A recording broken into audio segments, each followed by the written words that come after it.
Hi, I hope you are well. This podcast is a place for people to share personal and professional perspectives, talk openly, and ask questions. From serious to silly to sublime, it's all about communication and connection. Always coming from a place of kindness and curiosity, we talk about shared humanity, discuss ideas, and highlight people creating a better world. We've got to keep learning, keep growing, keep being. I'm Melissa Beek, and this is Beek on Being. Today's episode is Beek on Being a Community. At our core, we are social. Being part of a community helps us connect to others, gives us a sense of belonging, a source of support, shared emotional connection. It makes us more compassionate, more understanding, benefits our mental health and well-being. Right now, our community feels fractured. How do we find a path forward together? Not just taking care of our immediate family and friends, but the greater global community. In studio today, we welcome back Rabbi Fred Klein, Senior Director Mishnah Miami and Rabbi of Greater Miami Jewish Federation, and Reverend Dr. Theo Johnson, Senior Pastor of Sweet Home Missionary Baptist Church, to share with us about why community connection is so important and how it affects not only our immediate future, but generations to come. So welcome back. We had so much fun in studio last time with both of you. We had to get you back in. We had a good time. I know today's another heavy discussion. I told you earlier before we started, I like to throw the heavy stuff at you guys because you can handle it. So, but I know you're up for the challenge, right? Let's hope. Okay. So for those of you who haven't listened yet to the spirituality episode that we did, please tell our listeners a little bit about yourselves and how you got into your professions. I'll let the rabbi go first. Well, I grew up in South Florida. I went to a Jewish parochial school on Miami Beach, and I always saw myself as a seeker. Undergraduate at university, I decided to study religious studies to understand the different journeys of people and how they construct truth and meaning in their life. And that's part of, I think, my vocation in life is really to hear as a chaplain the stories of different people and different journeys and how they construct their own sense of meaning. It's not only about what I believe, but it's also the beliefs of others, which is why I'm always honored to be in dialogue with people from all different perspectives. I think it's so important, especially in a time of division like we are in these days. Yeah. Well, that was a great introduction. Well, thank you, first of all, Melissa. Thank you so much for being back again. I enjoyed being with you guys the last time. I am Pastor Theo Johnson. I am from Dallas, Texas, but been here about 16 years, and I pastor a church in this area. And so, like Brother Rabbi, I was not seeking, but I grew up in the church. And so one of the things that I was always curious is that, we all seem to have so many differences, but what do we have as a commonality? And so as I went to theology school, I realized that the more that I learned, I discovered what I did not know. And so I've been on the search to see how to connect with individuals and see how we are more alike than we are different. And so that's been my life's journey, is to be a bridge builder, more so than a person who create barriers. Mm-hmm. And so I'm just on this journey to connect with, find people that I see on a consistent basis, because I believe we have more in common than we do not have in common. So Agreed. So now every time I tell the viewers about the Reverend and the Rabbi, they think I'm setting them up for a joke. And I'm like, no, seriously, they're friends. Can you tell everyone how you met and became friends? I forgot. We were at some interfaith. We were at an interfaith dialogue, and we started getting to know one another. And we shared bread. Yes. And we still have to do it again. Absolutely. But, that's how we got to know each other, just in dialogue with one another. And it's been a few years now. And so it's been a great friendship, because anytime I have someone who, I can call and just genuinely ask questions or have concerns, and he's able to, talk to me and help teach me some things, I'm just always appreciative. So cool. I appreciate you. And that's really mutual. That's why I suggested when you reached out to me. Oh, that brilliant. He was my man. It was a brilliant call, Rabbi. Brilliant call. I like it. So today we're talking about community. Yeah. Can Community. we kind of define what community is? Wow. Community. Now, I know different people probably will define it different ways, but for me, community is more than a location or proximity. Community for me would be more of a collaboration or coagulation of shared ideas, responsibilities, commitment, and a commonality of care and concern for each other. Right. So it goes beyond a neighborhood and it gets into, us as an individual entity. Values, moral compass. Yes. That kind of thing. Got it. Yeah. Yeah, I just pick up on what Reverend Johnson said.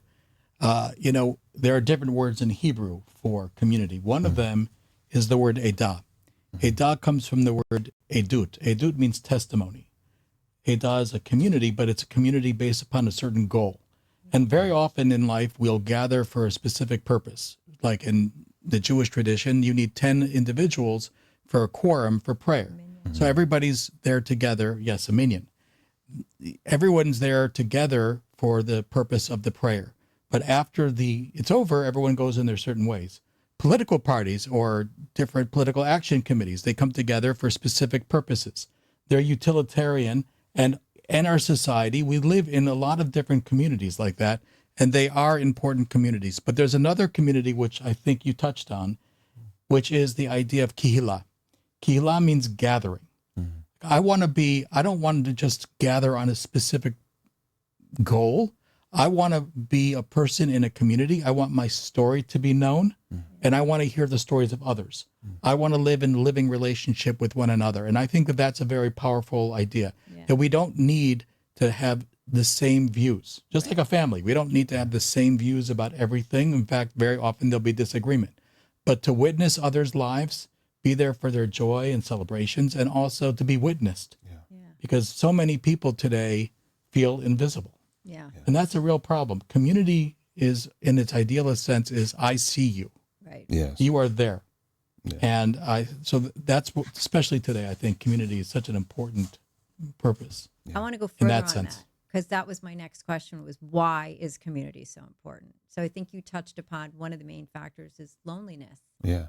I mean, I know in our Jewish tradition, the minyan, after someone passes, and you're supposed to go to minyan every morning for 11 months.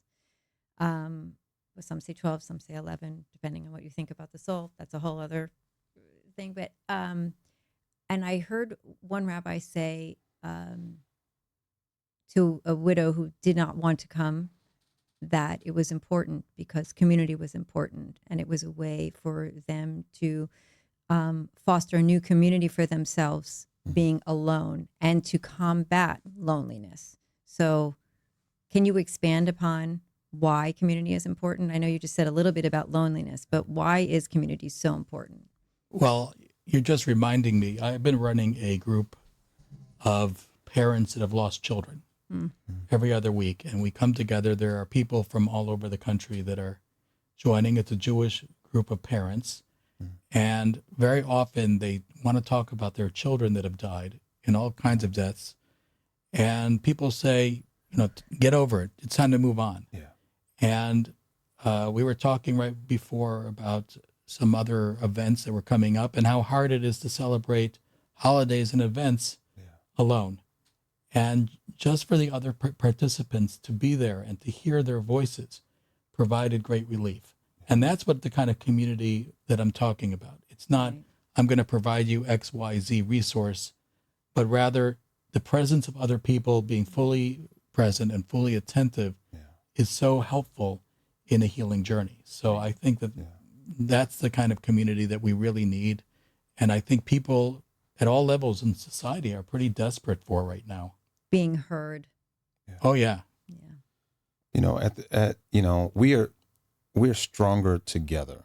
And when we're together, I see you, I feel you, I'm there with you. And as you just were talking about children, parents who lost children, I was just a good friend of mine from high school, tragically lost his son last year to a drunk driver. And he and I happened to be on the phone on yesterday. And he said through this process, he and I had gotten closer because his son had actually was killed here in Florida. He's in Dallas. And he said people oftentimes neglect calling because they don't know what to say. That's right. And I told him, I said, well, I don't know what to say, but I want you to know I'm here with you. And he said, that's all I'm asking for, is for someone to be here with me as I'm going through this painful journey. And I think that's the value of community, because when you're by yourself, you're almost in a sense incomplete. You and I were talking about New York City, and we're talking about how many people are there. You can be in the biggest city in the world and still be lonely when you don't have connection. And so I just believe we're stronger together. That word, I think I said it the last time, is the South African phrase Ubuntu, which means I am, because we are interconnected, interdependent on each other. And so it's like community is above individuality. Right. And we are there for each other. So we're stronger together. Right. And then it continues the theme of what I was thinking about, which what it provides, just not just combating loneliness, but what you were saying about it just provides support, being present with the person. And what you said too, I'm here. I may not have the answers. We may not know where we're going, but I'm with you. Yeah. And I think so many times people are afraid for that. One of my favorite movies actually is George Clooney, Up in the Air. And if you remember the movie, it's about a person who his job is to terminate people. So he's a consultant. He goes from across the country, Right. and he's uprooting people's jobs. And then he gives seminars on how to travel light and unburden yourself from life. So he lives in a very simple apartment. He moves from place to place, and his goal in life is to get the elite status for American Airlines. Right. And you see him flying all the time, but that's the metaphor for his life. It's very unrooted life. Right. That's what he does. And he's afraid to make that kind of existential commitment because that's scary. Right. That's scary to be burdened. There's a book by Milan Kundera, The Unbearable Lightness of Being, but that's, I mean, that people, I think, very often feel like, I don't want to get burdened. Yeah. Right. Parents will say to their children, I don't want to be a burden on you. Yeah. But really, that's the way of life. Right. When we are burdened in certain ways, we feel more powerful. Right. We flex our emotional muscles. We're able to give to one another, and we are able to receive support. Yeah. That movie at the end, if you remember, he has all these miles, but no one to share it with. Right. Because he hasn't burdened his life. Right. He hasn't created those relationships which are worthwhile and meaningful. Right. And he realizes it, so gives it to his sister. Yeah. So they can enjoy the world. So, I think community is a way for us in relationship to empower ourselves to kind of create a bigger circle of what it means to live in this world as a human being. And so, according to the burden is also the reward. Okay. So expand upon that, because I mean, at least how I grew up is, and some people say it's like a sandwich situation right now, but family took care of family. You always took care. If it was your grandparents or your grandparents, they'd move into your house. You'd take care of them. My father was ill. We took care of him. I mean, that's what you did. There was nothing about burdening or not burdening. I mean, you don't want to be a burden to anybody, but if someone in your house isn't well or they feel sick or something's going on, the first thing you do is run to help. You be present with them. So why is it now that in community or in the greater community that isn't a knee-jerk reaction to assist or to help? I mean, what are we doing as far as not perpetuating this for future generations to come? Where did that fracture happen, and why or how can we change it so going forward we can help the generations that come after us? Wow. I know I threw a lot at you. Yeah. I don't know if this is true in its totality, but it just seems like people have become more self-centered and self-focused and self-isolated. There was a time when we knew who our neighbors were. There was a time, and I don't know about necessarily the Jewish community, but I know the community I grew up in, your neighbor was able to help raise you. The person down the street was able to help speak life into you. So you wouldn't get into certain things because, you had several different people who cared for you. Mm-hmm. Now I don't even know who my neighbors are a lot of times. And even my son doesn't even grow up in the same community where he goes to school, whereas that was different for us when we grew up in it. So it just seems like there's more of an individualism now, whereas we got the American dream, we got the white picket fence, but that fence have kept people out, so to Right. speak. And Right. so, Right. yeah. I mean, I think it also reflects part of the American ethos, which is the pioneer spirit, that the individual, and that drives a lot of innovation in our country. It drives a lot of creativity, but it also can drive a lot of isolation. Right. Other societies, like more Eastern societies, are more collectivist Right. in their thinking. I think there has to be a good balance between my own need for self-realization Right. and the multiple networks of relationship and bonds that connect us, which include family, but it's not limited to family. Right. I mean, it could be family of choice. It doesn't Right. have to be birth family. It could be family of choice. That's right. Yeah. I mean, okay. I feel like inherently when you talk to individuals, they share the same values. They share the same idea of wanting to be treated or treat others as they want to be treated. So where does that fracture come from? This sort of like individual approach. I think a lot recently, to be honest, is from social media. That was one of my questions coming up. Okay. Social media, I think, is really pulling people apart. Mm-hmm. Yeah. I think that there's a lot of disinformation out there that leads to fear of the other and hate. Yeah. And also people feel validated when they can point fingers at other people, say they're Sure. the reason why the world is the way it is. Right. If it wasn't for this person or this nation or this group, everything would be okay. Right. Where really it's a projection of their own insufficiencies very Sure. often on the other. True. Right. And that's not a healthy way of being. Like blaming others for the faults of society. A moral person takes responsibility for society, owns the problems, looks inward and says, how can I be part of Yeah. the solution? But we don't have to think just about the political level. I mean, if you think about one of the most debasing ways that we destroy community is gossip.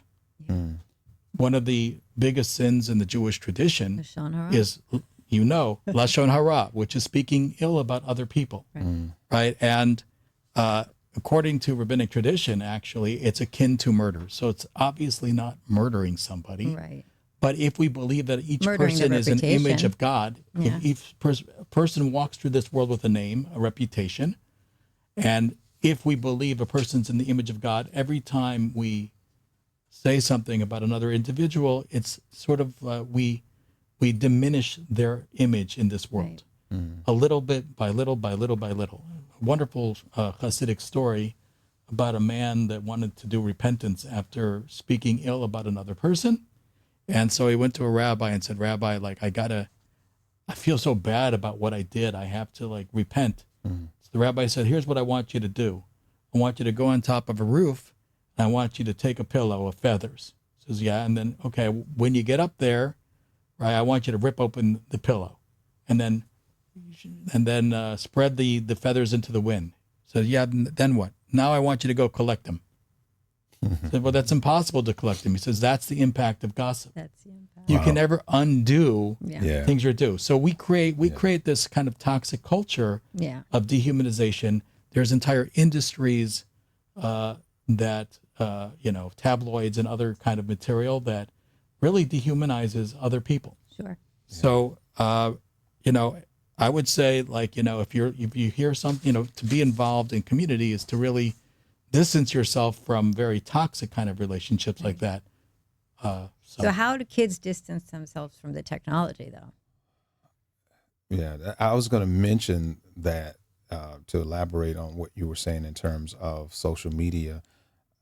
It's been a blessing in a sense, but it's also been a burden in another sense because children have become so disconnected from just being able to have just conversations. I don't know about you all, but I have teenagers, and I have some young people, but before we were forced to sit at the table and talk and turn the television off and have conversation about your day and what's going on in your lives. And I notice when we go out to eat or something, everyone is on the phone, everyone is scrolling, everyone is looking at someone else's life on social media, and it almost sets up barriers for connectivity. And so, so in a sense, it is a hard habit to break, but I think in order for our communities to be better, we're going to have to find a way to reconnect. Yeah, in no terms phones of at the table. Yeah, no phones on the table, and limit your access because, I'm dealing with a lot of youth in my particular church, and my youth pastor tells us there's so many kids that are suicidal. There's so many kids that are wanting to give up. He told me at least 10 kids that I've heard stories of recently that tried to take their own lives. And when you got down to the bottom of it, they were trying to either they were being bullied by someone or they were trying to compare their lives with someone else on social media. Which is fake. Right, which is fake.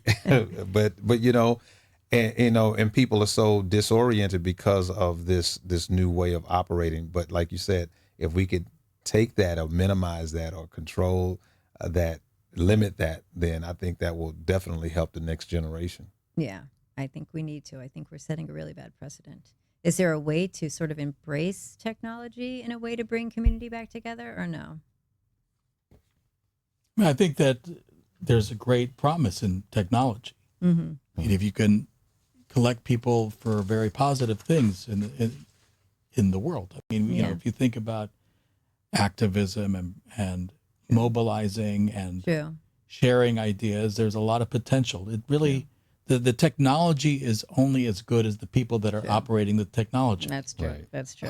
So I don't think when they started Facebook, I think, Mark Zuckerberg thought about the secondary impacts. Maybe he did, but you start with the germ of an idea. You don't know where that idea would go. Yeah.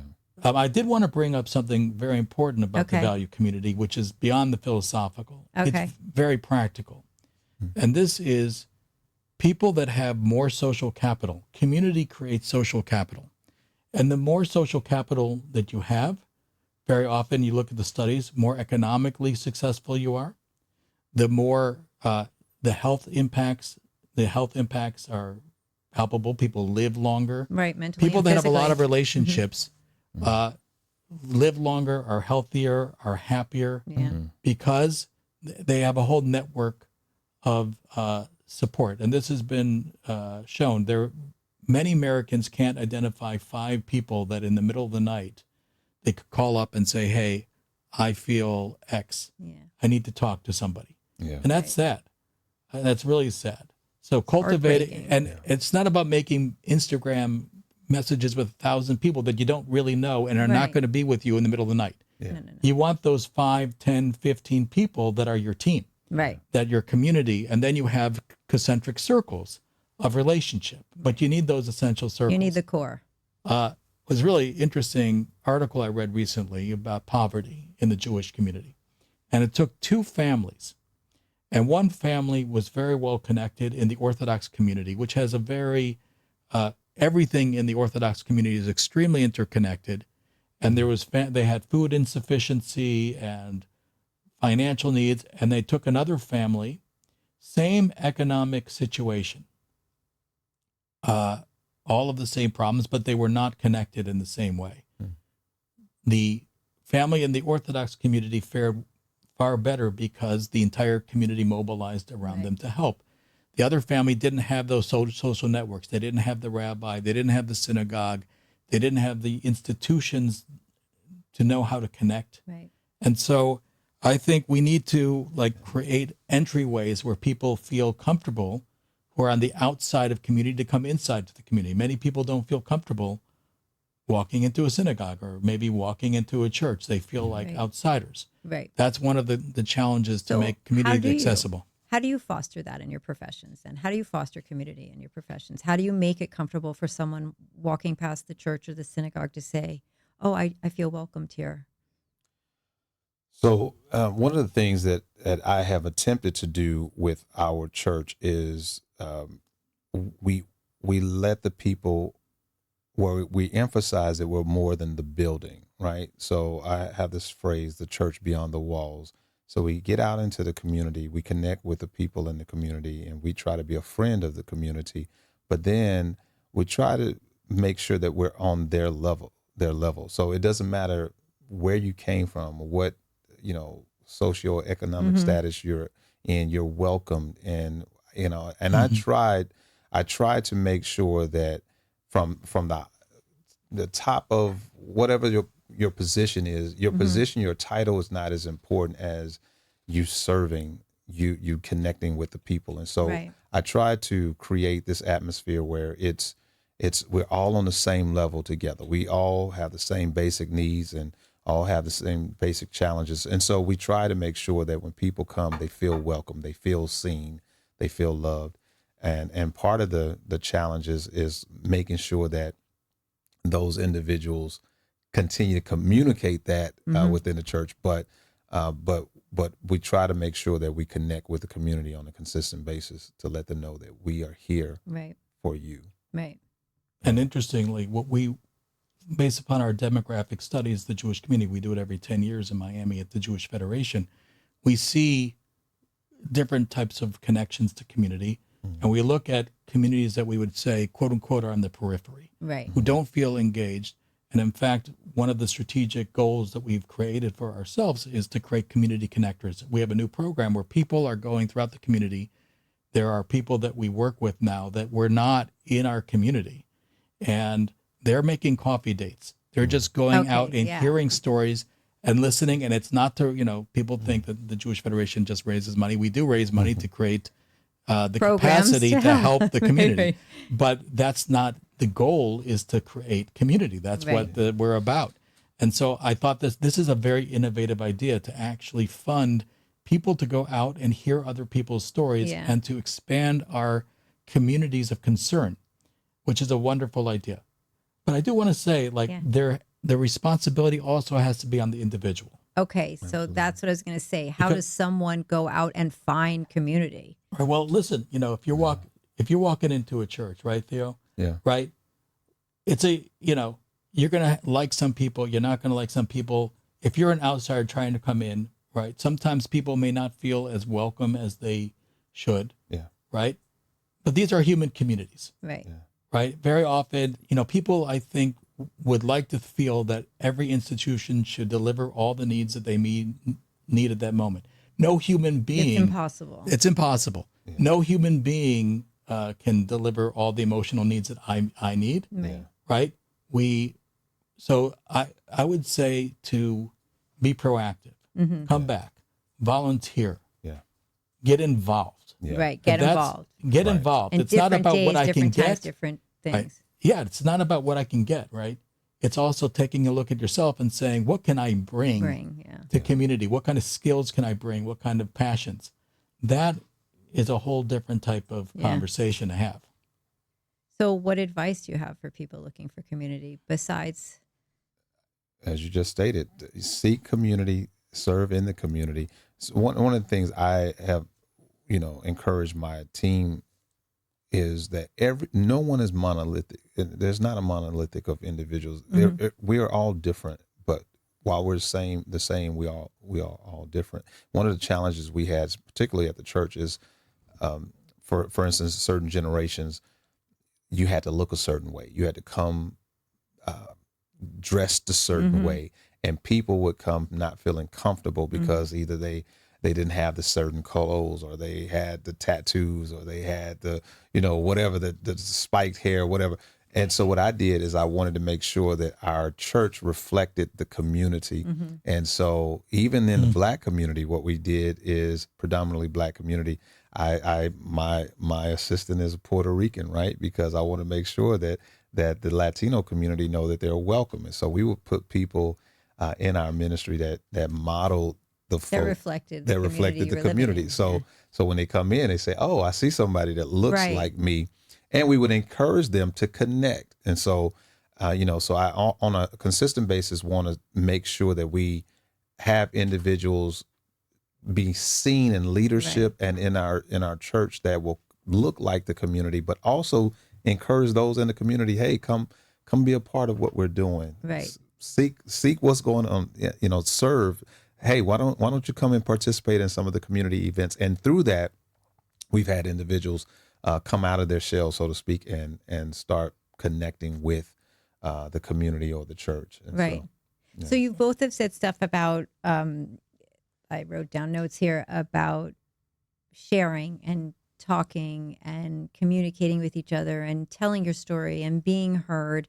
And Rabbi, you also said something about, and I've read it too, that we live longer, we're healthier mentally and physically when we have that sort of support system. So if we know all of these things, why aren't we prioritizing community?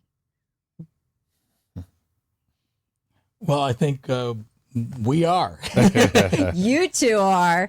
Why isn't the general population prioritizing community? I think we live in a kind of consumerist culture where success means how much you have. Yeah. And that's the messaging that I think a lot of our children get, as opposed to how much you can give in this world. Yeah.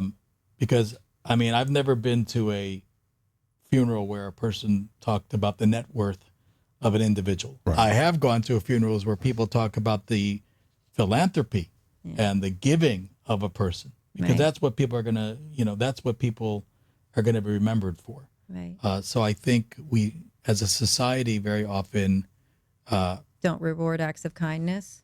We don't.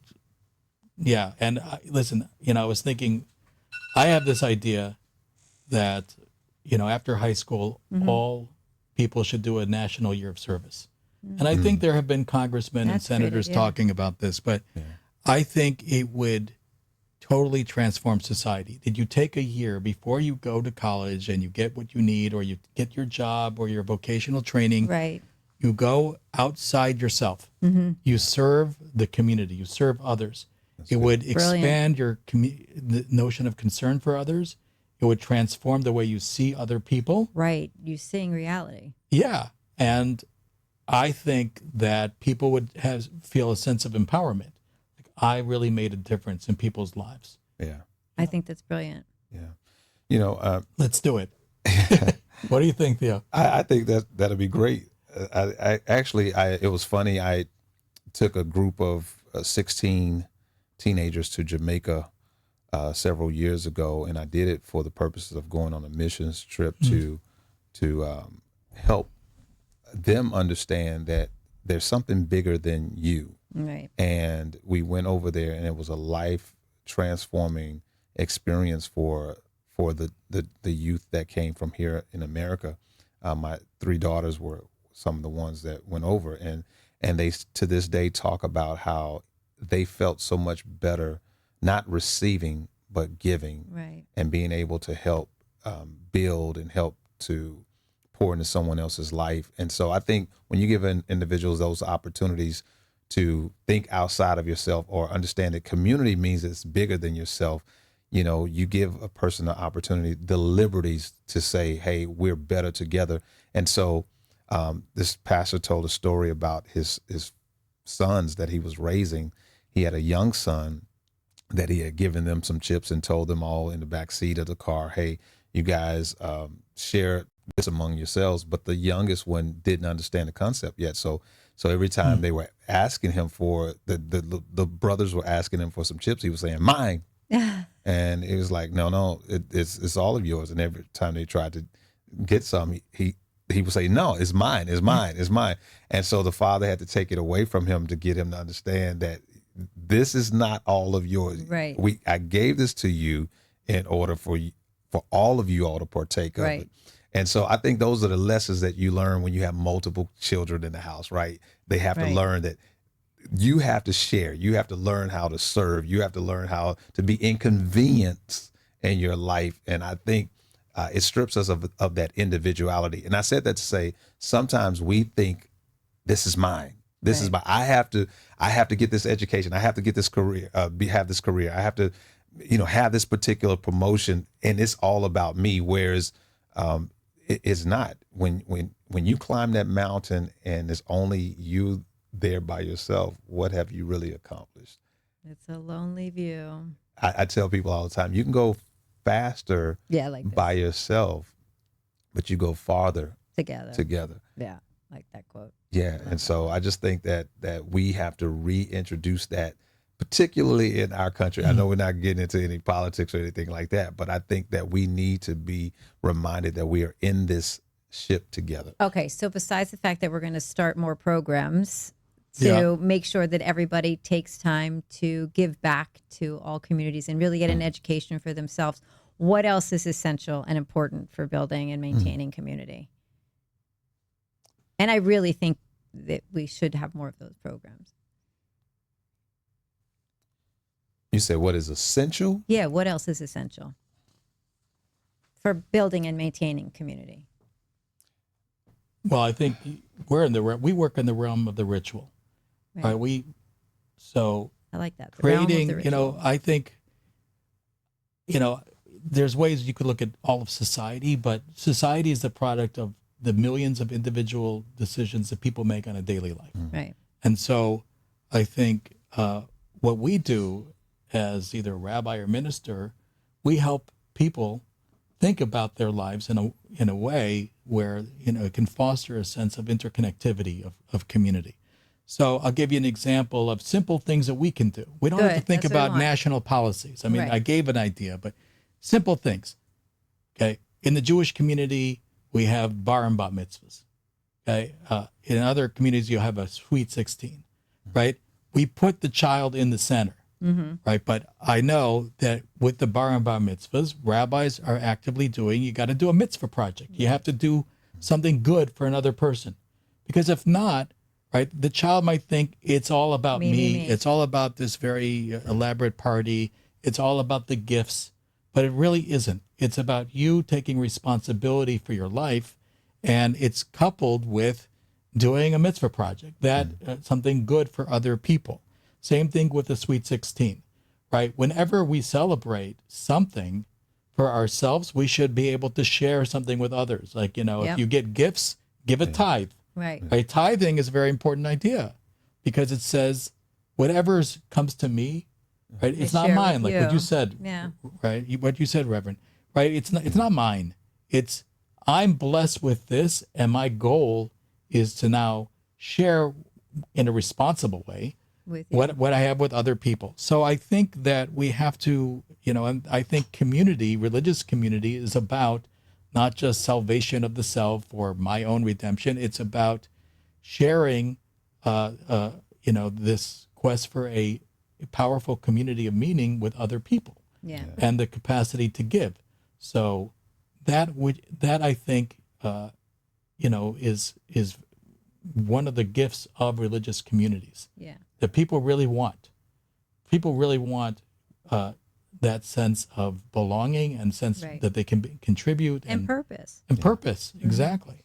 Yeah, I think one of the things that has been a blessing is having this interfaith gathering that we've had. I know I've had a chance to come to a lot of them recently, but that's the way I was able to meet Rabbi and so many others. And so for me, and I don't know about you, but for me, my perspective was something different when I came and connected with some of the Jewish functions. Like, I didn't even know you guys know how to get down. I didn't know you knew the music. I didn't know you we're eating like you were eating. And so it was just so amazing to see, man, we have a lot in common, And so I think that when you force individuals, you say what things we could practically do, I think we should be able to get out of our own communities and connect with other communities. I just think that we should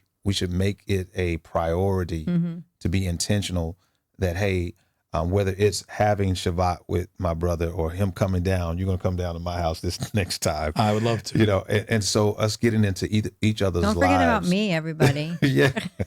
You're invited to. Yeah, because you're able to see someone else's perspective and say, hey, we are more alike than we're different. Yeah. And so just forcing that type of relationship is important. I do want to just challenge one thing that Reverend Johnson said, which I think is important. Because I think very often some people say, like, we're all alike, which basically means everyone's like me. Yeah. Okay, that's what it really means. Like, whatever I assume about the world, everyone else assumes about the world. Yeah. One of the things I appreciate about interfaith is the realization that not everyone is like me. Yeah. And I think we also have to celebrate difference. Right. God created all of us in the diversity. The story of the Tower of Babel, right? It says the world began with everyone with one language, right? And they tried to supplant God in that story, and God therefore scatters the people in different languages. Yeah. That's part of the story, but God celebrates the different languages. Right. Yeah. Right. So if you really want to understand somebody, right, you want to have questions of curiosity. Well, why do you do that? Yes. Yeah. What does that mean for you? Right. What's your history? Right. And I think if And people learning moments and teaching moments in those. right, and that's also what compassion and empathy means. Yeah. Like I doesn't mean I have to agree with everything you Right. say. Yeah. But Okay. respect and tolerance. Yeah, but tolerance is kind of could be a negative word. No, I 'Cause mean in tolerate the means way I of tolerate like you. No, Yeah. no, I mean Right. it like in respect and understanding and learning. Yes, in that sense. Yes. But I think it's more embracing Yeah. the diversity, and especially now we live in an interconnected age like no other time.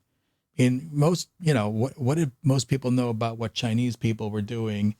I don't know, 500 years ago. I mean, they never met somebody from China, right? Whatever Encyclopedia today we live Britannica in told like me. such international communities of interconnectivity. Yeah. We're exposed to so much, right? And It's really cool.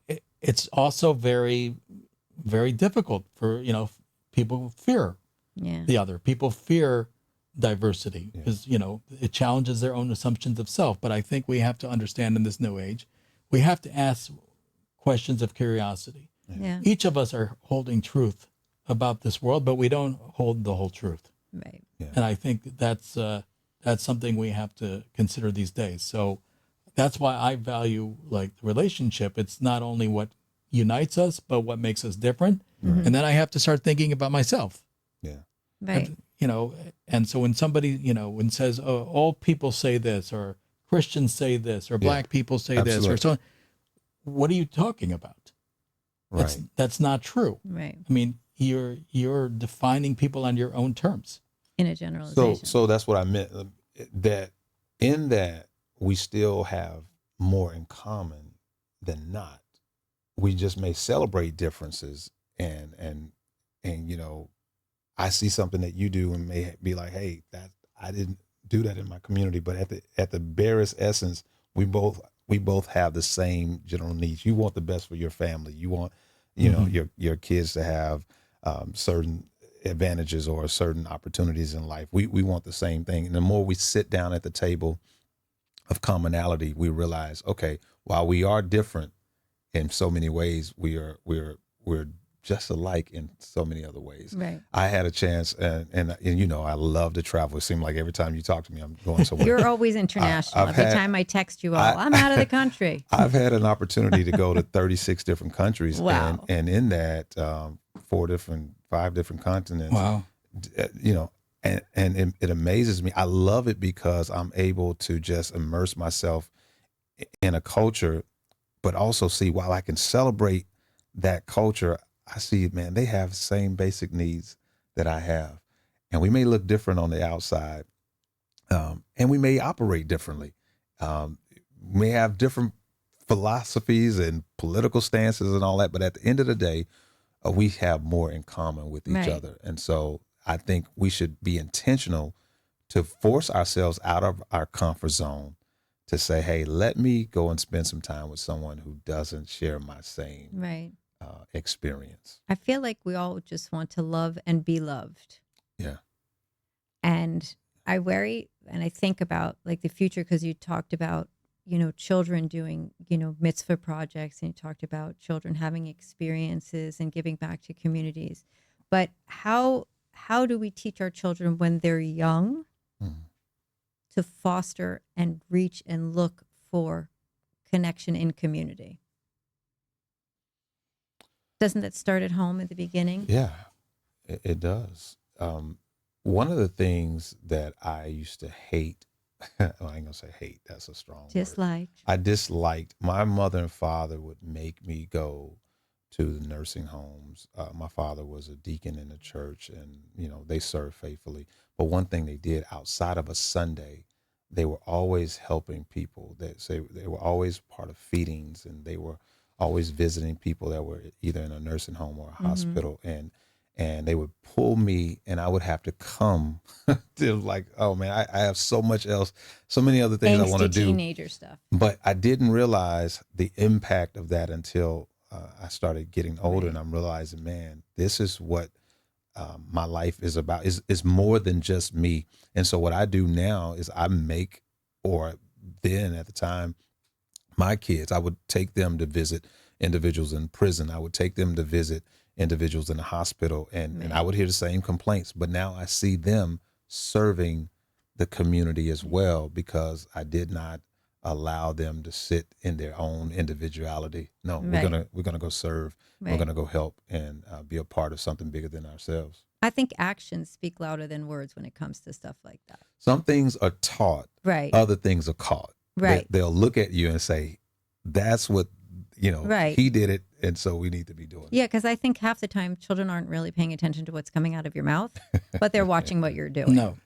And you talked about visiting the ill. So we have like Bichor Cholim in the Jewish community, like visiting the ill, or we have, mitzvah Sundays where you get together. And I know there's lots of times that my nieces and nephews and I, or my children, when they were younger, we would all get together and we'd make sandwiches or deliver meals to the elderly who couldn't get together for different holidays. I mean, there are events and organizations and things that are going on across the communities, but how do we encourage more families to do that with their children, to sort of have those experiences? Well, I think it's modeled. It was funny, not funny, but the other day we were in Brazil, in Rio, and we were out doing at this bakery. My daughter turned 25, and so we were getting her a cake. My son saw this guy on the outside of the bakery digging through the trash, and he was eating, licking frosting off of those the little pans in the trash. And I didn't see the guy, but my son said, "Dad," he said, I'm so thankful and grateful for me having the life that I have." He said, "But I want to give this man something to eat." Yeah. And I looked up, was like, "Okay." He said, "Hey, he didn't say, 'Can you pay for it?' Right. He said, I don't have the money on me right now, but I'll cash app you.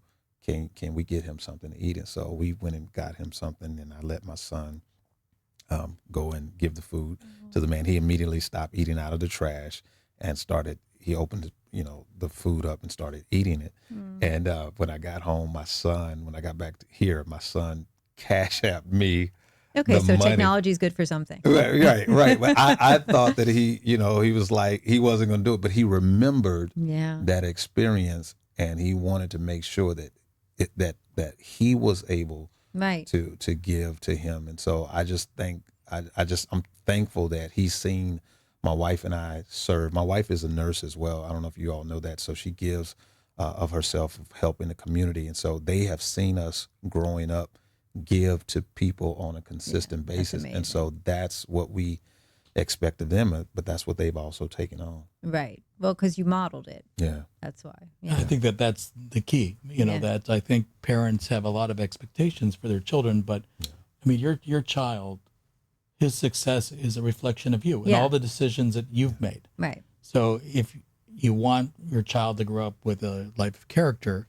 it has to start with you. Yeah. You can't tell a child to do something Right. and then they see, they can pick up hypocrisy immediately. Right. So I really think that it really starts with parents and in terms of even, friend groups, Right. like being very careful, not in terms of the socioeconomic class of your Right. friends, but what are the values of the friends? Exactly. Because, who are the people that your kids are socializing with? What are the values they're teaching? Right. So I think you have to be very careful in terms of the communities in which they walk, because Right. people look for social acceptance. And so I think we have to be very engaged parents in that sense. Yeah. I think we need to be very mindful. I think you're right. I'm trying to figure out how, okay, we're modeling it for our children, Right. and we know other people that are modeling it for their children, but how in the greater community do we get people, it doesn't have to be parents, it could be anybody these children look up to teach them about kindness and compassion instead of teaching hate? Because you said in the beginning about it's so easy for someone to point and say, because of that's the problem, that's the reason, that's the, so how do we get the greater community to start practicing more kindness and less teaching of hate? Well, I think somebody writing an angry Facebook post has never changed the world, Right.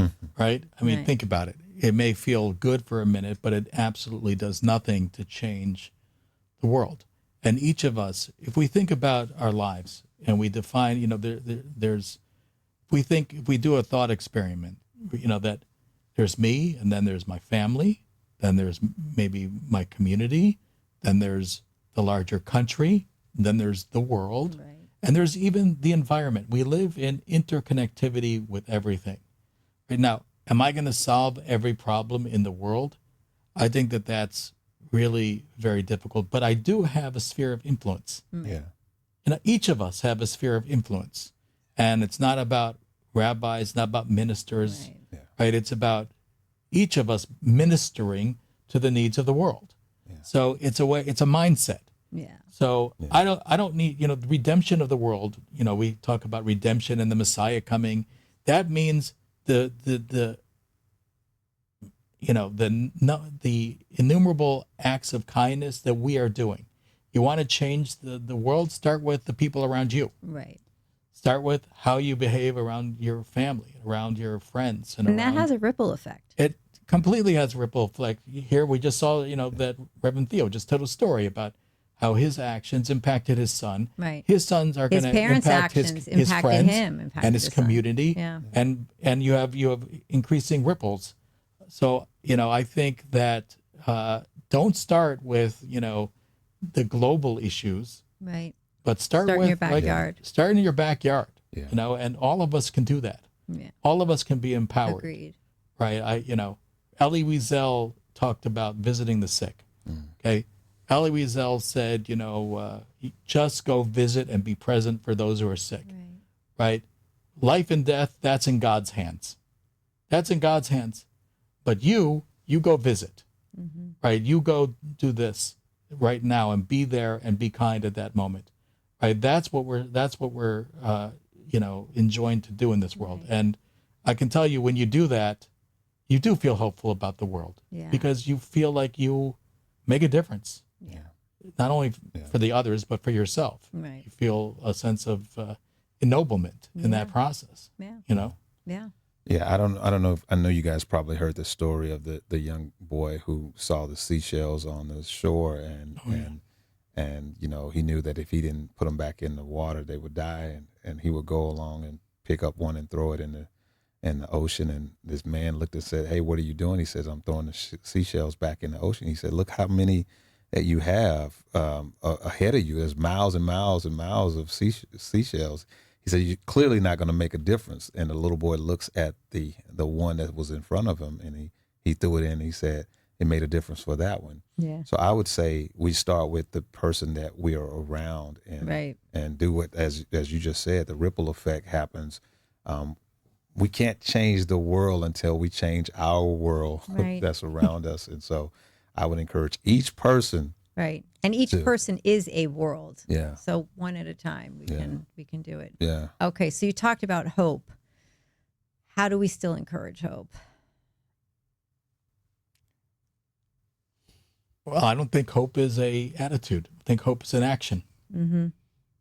I think if you do hopeful things Mm-hmm. and you put out that energy into the world, then there's hope. Okay. There's a difference between optimism. People, you could be an optimistic, a realistic about the world. Some people are optimists. They just feel like everything's going to be okay. Mm-hmm. Hope is a activity that you see that you have agency in this world. You see that in any situation you can have a positive impact, Right. and then you plan accordingly. How do I achieve certain goals? And then when you reach an obstacle, which invariably happens in life, Yeah. then you retool your goals. Right. Right. So, like, I I think like that. that's Hope is an action. hope is an action. What are the hopeful acts that we do? Just like I said last time about faith. Yeah. Faith is not, I believe, I do faithful things, Right.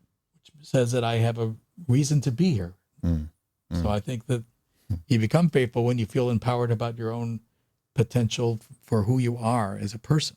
Yeah. Right. When you say hope is an action, it makes me think about what we sow. When we sow, we don't know when it's going to come up or, how it's going to come up. We just know that if we don't sow, it's not going to come Right. up. Nothing's coming. So, for us, the Bible says, don't get weary in well doing. You will reap if you faint not. And so for me, hope would be continuing to plant those seeds of what I desire for the world to be. I start doing that today. Got it. There's a famous story in the Talmud of a person planting a tree, and it's a carob tree, which its maturation process is decades. And this Yeah. is an old man. And so a child's looking at this old man and saying, why are you planting these seeds? You're never going to see the fruits of this tree. And he says, as my father or grandfather did for me, so I do for the next generations. Right.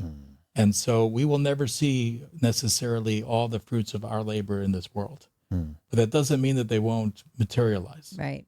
And so I think that is a forward way of thinking. That's hopeful action. Yeah. I like that. Hopeful action. Mm. So, how do we get back to seeing each other that way, to seeing each other as extended family, where we run in to go help and support and do and have these actions? I know we talked about staying in our own backyard, but is it just continuing to hopefully in an action way implement those things with our ripple effect, or can we reach out to the greater concentric circles we're talking about? I think everybody has a specific passion. Mm-hmm. I mean, it doesn't have to be limited with your backyard. Right. There are things that you want to work on. Maybe you want to work on in the environment.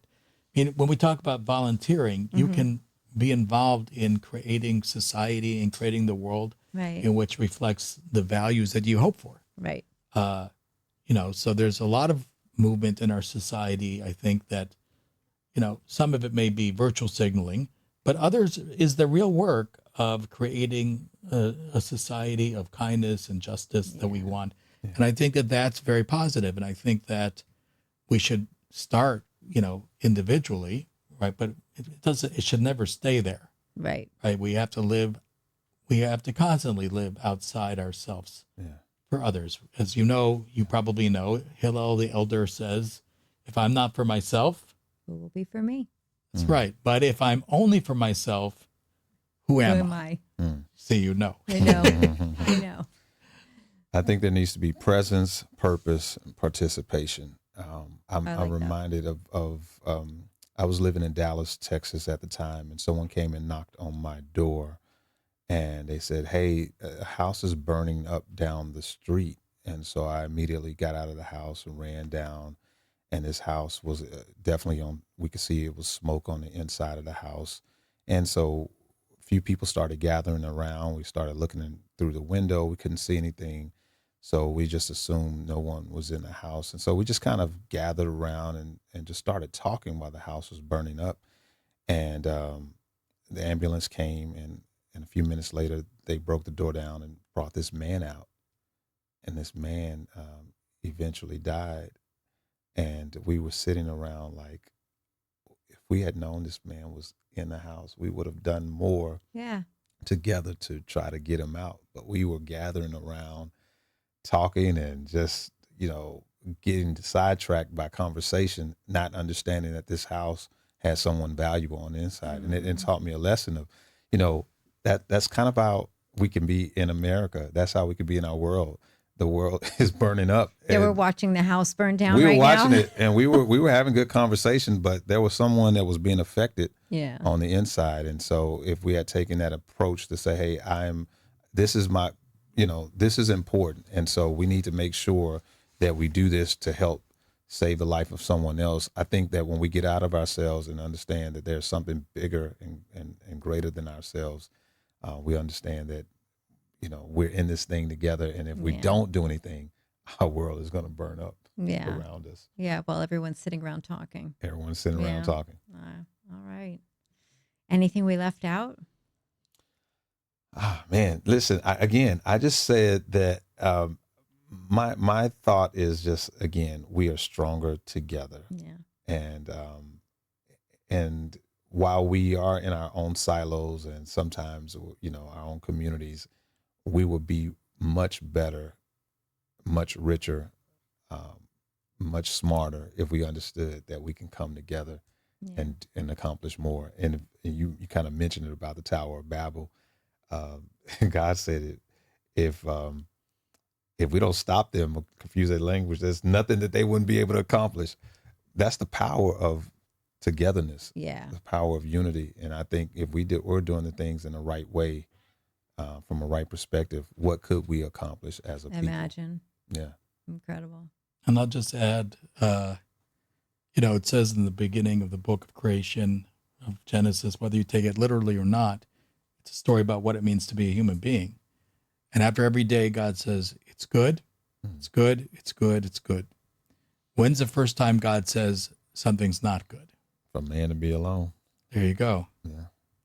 People need to live in relationship. That's part of the definition of what it means to be a human being. Yeah. So the more that we can do to live in relationship, I think the more we will be successful in terms of facing the challenges that we have as a society. Right. We'll live happier lives. We'll live more empowered lives, and we will live holier lives at the end. Yeah. Agreed. Well, that's a good way to end it. Yeah. Thank you, guys. Thank you. All right. So, I always do my quickie questions at the end. Oh, wow. You guys game again? Yeah. Why You not? why You not? both are a little hesitant, but we're going to try it. Okay. So we're going to go back to individual right now. Forget about community. Favorite solo day? If you were to just do something for yourself, what would your favorite day be?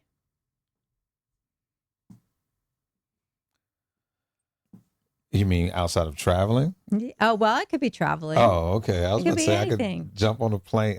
Listen, if I could go to the moon, I would do it. No. Would you but really? I would. I want to explore. Every time I see a plane in the air, I'm like, I want to be there. Because it connects me to other people. Cool. Yeah. On the moon? Well, not the moon, but hopefully somebody else's. The rabbi Will will come come with with me you. on the moon, but That's a podcast for another time. Yeah, I ran outside when Artemis 2 went out. I said, everybody come outside. We got to watch it go off because you could see it from South Florida. Oh, you? that's so I fun. didn't see that. Wow. So, Okay, I was so your excited. favorite solo day is traveling to the moon or traveling anywhere? Traveling, traveling. Okay. That's like therapy for me. Good. Yeah. Okay, Rabbi. For me, probably hiking in the mountains, Oh, okay. which is very practical in South Florida. So, Right. Well, you're both doing seeking On the things, trail. which really keeps in Right. theme with both of you. You both are Yeah. seekers. yeah, and by the way, when I'm on the trail, I don't like to talk to anybody. Yeah. My kids will start talking, and I say, no, No. it's time to be quiet now. Yeah. We're Time listening to the trees. That's right. We're in a different relationship now. So, I love it. Okay. Favorite childhood memory you think of often?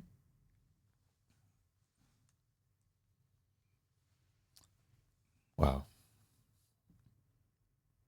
So again, I think the passion that I have for travel is because my father was a truck driver in the beginning. He was drove 18 wheelers across the country. Well, he stopped that in order to be present in my life, because you wouldn't believe this, Rabbi, that I was a difficult child growing up. So my mom couldn't really, couldn't control me. We're going to need to hear stories after this episode. Yeah. So he gave that up in order to be present in my life. But what we would do is, I don't know if you noticed, I was born in Tacoma, Washington. I don't know if I mentioned that before, but we would take trips from Dallas up to Washington State. And I remember, traveling to San Diego and as a small child, just seeing the different sites of, the different parts of the world. So I always knew there was something bigger than where I was. And so that lit a spark or a passion in me to see more of the world. So I just remember from the earliest existence that my dad provided that for me. That's cool. His presence in us, the ability to travel. That's stuck. Yeah, it's stuck. Now my kids got it. And I'm trying to think about one of the earliest memories I had. And I remember I'm born on the Jewish holiday of Sukkot, which, we eat everything in the booths with. So I remember maybe I was 5 or 6 years old, and my mother, it was a time where people baked cakes. A lot of times people just buy a sheet cake. I mean, she made a cake. It was a race car.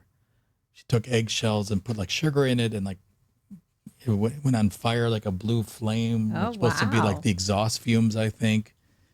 And I haven't thought about this memory in a long time, but it's like one of my earliest memories of, thinking about the nurturing of my parents. Yeah. And a birthday party at 5, 6 years old, and something as simple as a cake, and my mom putting all her sweat and tears into that, how much that meant. So now I'm going to tell my mother, probably, Mom, you got to listen to this podcast. Yes. You got to shout out. And probably she doesn't even remember doing it, but I remember. It was a simple act for her, but monumental for you. That's right. I love that. We remember those things. Yeah, it makes an impression. Okay, if you could lunch with any person, it could be historical, it could be fiction, it could be living or not, who would it be?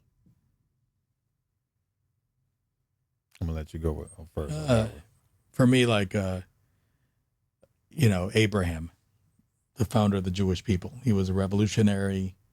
He saw something that others did not. Yeah. He suffered for those beliefs. He wandered for a long time. And he didn't see the fruits of his own vision come to bear in his own lifetime. Yeah. So, my wife knows this. Like when we read it in the Bible, we read it over. The main story of Abraham takes around 2 weeks. Right. There are two sections in the Bible that Jews read in synagogue about. There's really 3, but 2 main narratives about Abraham's life. And when Abraham dies in the Bible in synagogue, I always get very teary. I almost like cry. He's like my friend that has passed away. Again, I said, we just started getting to know him, and now he's gone again. Now he's gone. And so, that's, whether or not you take things literally or not, it's not material to me. Right. Like that kind of figure, that kind of religious visionary. Yeah. Ask him what led him to go on this journey, because the Bible doesn't even say why he went on this journey. He just did. Yeah.